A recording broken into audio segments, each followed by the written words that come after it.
সে আমাকে বলেছিল ভুলো না আমায়। আমিও তাকে বলেছিলাম কখনোই ভুলবো না তোমায়। একটি মেয়ের গল্প বলছি, পুরো গল্পটা শুনে যাওয়ার অনুরোধ রইল। আশা করি আপনাদের মনটা ছুঁয়ে যাবে। একটি মেয়ে তার বাসর ঘর থেকে তার প্রেমিককে চিঠি লিখলো, ভালো আছো, ক্ষমা করে দিও আমায়। আমি এখন ফুল সাজানো একটা ঘরে বসে আছি। পুরা খাটটা গোলাপ ফুল দিয়ে সাজানো। ওরা হয়তো জানে না গোলাপ ফুল আমার পছন্দ না। ঘরটাতে নিঃশব্দে এসে চলছে, পুরো দমবন্ধ একটা পরিবেশ। আজ আমার বিয়ের প্রথম রাত। যার সঙ্গে আমার বিয়ে হয়েছে সে আমার থেকে 17 বছরের বড়। খুব বড় লোক বোধে হয়, বাসার অবস্থা দেখে তাই মনে হচ্ছে। জানো তো, ওরা আমাকে খুব সুন্দর করে সাজিয়েছে, পুরো শরীরে আমার অলংকারে ভরা। আচ্ছা, তুমি ঠিক এই মুহূর্তে কোথায় আছো? নিশ্চয়ই তোমাদের ওই মোড়ে বসে আছো। তুমি কি খুব কষ্টে আছো? তোমার মনে আছে আমরা এই রাতটা নিয়ে কত স্বপ্ন দেখতাম? এই রাতটা নিয়ে দুজনে কত না পরিকল্পনা করেছি।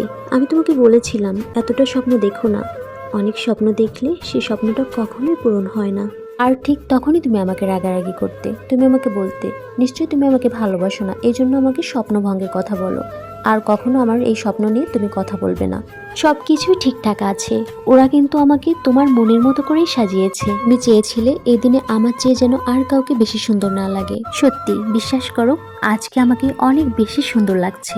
মনে আছে তুমি চেয়েছিলে বাসর রাতে তুমি আমার মুখটা দেখে সারা রাত কাটিয়ে দিবে? আমিও চেয়েছিলাম, কিন্তু চাইলে কি সব হয়? আসলে বাস্তবতা অনেক কঠিন। জানো তো, আমি একটা কঠিন সিদ্ধান্ত নিয়ে ফেলেছি।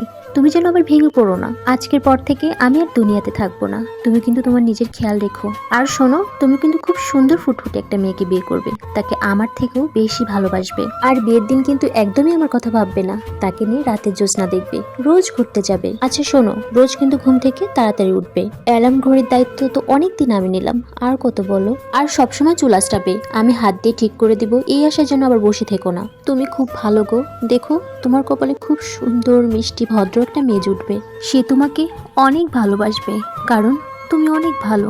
আর হ্যাঁ, লাস্টে তুমি আমাকে একটা কথা বলেছিলে, আমি তোমাকে সত্যিকারে ভালোবাসি কিনা। আমি তোমাকে সত্যিকারে ভালোবাসি কিনা সেটা জানি না, তবে এতটুকু জানি আমি তোমাকে ছাড়া বাঁচবো না। তোমাকে একদিন না দেখলে, একদিন কথা না বললে আমার ভালো লাগে না। একে যদি সত্যিকারে ভালোবাসা বলে, তাহলে সত্যি আমি তোমাকে অনেক অনেক বেশি ভালোবাসি গো।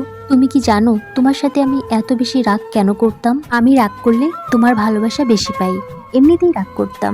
আমি রাগ করলে তুমি যে কত কিছু করতে, এই জন্য শুধু শুধু রাগ করতাম। আর তুমি কি জানো, যাদের রাগারাগি বেশি হয় তাদের ভালোবাসা সব থেকে বেশি মধুর হয়। তোমাকে অনেক বেশি ভালোবাসি, এজন্য তোমার সাথেই বেশি বেশি রাগারাগি করি। তাছাড়া তোমার বয়স আর আমার বয়স তো সেম বয়সী ভালোবাসা না সব থেকে বেশি মধুর হয়। কিন্তু এই সেম বয়সী ভালোবাসার সফলতা পেতে ভাগ্য লাগে, যেটা তোমার ভাগ্যে আর আমার ভাগ্যে নেই। আচ্ছা শোনো, আমার জন্য চিন্তা করো না, আর নিজের খেয়াল রাখবে, সব কাজ ঠিকঠাক করবে। হয়তো এই কথাই তোমার সাথে আমার শেষ কথা। আমি তোমাকে ছাড়া আর কাউকে নিয়ে বাঁচতে পারবো না। সত্যি বিশ্বাস করো, আমি তোমাকে অনেক অনেক বেশি ভালোবাসি।